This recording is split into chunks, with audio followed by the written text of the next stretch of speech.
Say la. La. Good. Say. I'm Jillian Arsenault, and I am a speech-language pathologist here at the Queen Elizabeth Hospital, and I have been in this profession for 2 years. I was thinking about medicine for a long time. I really liked the medical profession. I thought maybe I wanted to be a doctor, but upon further evaluation, it seemed a bit stressful and lengthy, so I thought about maybe going into psychology because I really liked the counseling aspect of psychology, and then I discovered speech-language pathology, which is a fabulous mix of the two. So speech-language pathology has a great mix of medical involvement and counseling and linguistics and English. It covers a lot of bases, and you are able to work in a lot of different facilities and with different populations, which gives you a great variety, so you're not stuck doing one thing all the time. There are a number of different areas of work for speech-language pathologists. There are a number of preschool positions where you work with ages 0 to 4, and a day in that position would be evaluation and treatment with these young children, which involves a lot of play and play therapy, not so much a structured treatment.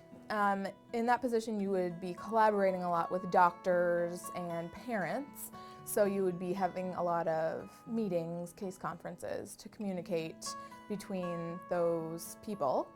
There's also a school-age speech-language pathologist who travels around to different schools and takes children to evaluate or treat different speech and language disorders.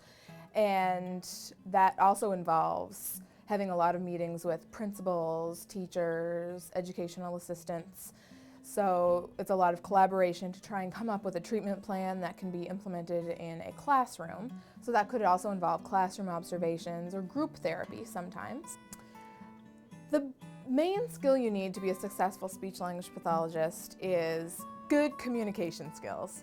You need to be able to express ideas and thoughts to many different people, whether it be your patient who's having difficulty understanding, or whether it's a parent who may be having some trouble accepting that their child has a speech and language disorder, or it could be with a doctor who you have to kind of give some ideas to regarding a patient. So you really need to be a good communicator and be really flexible in how you communicate, whether it be with words or gestures or sign language sometimes. So I think that's probably the main skill that you need to have. There are a number of graduate schools in Canada. There's about 6 English graduate schools and 2 French graduate schools. And there are also a number of them in the United States that you can also attend, and we have reciprocity between Canada and the United States. And the graduate school for speech-language pathology in Atlanta, Canada is at Dalhousie.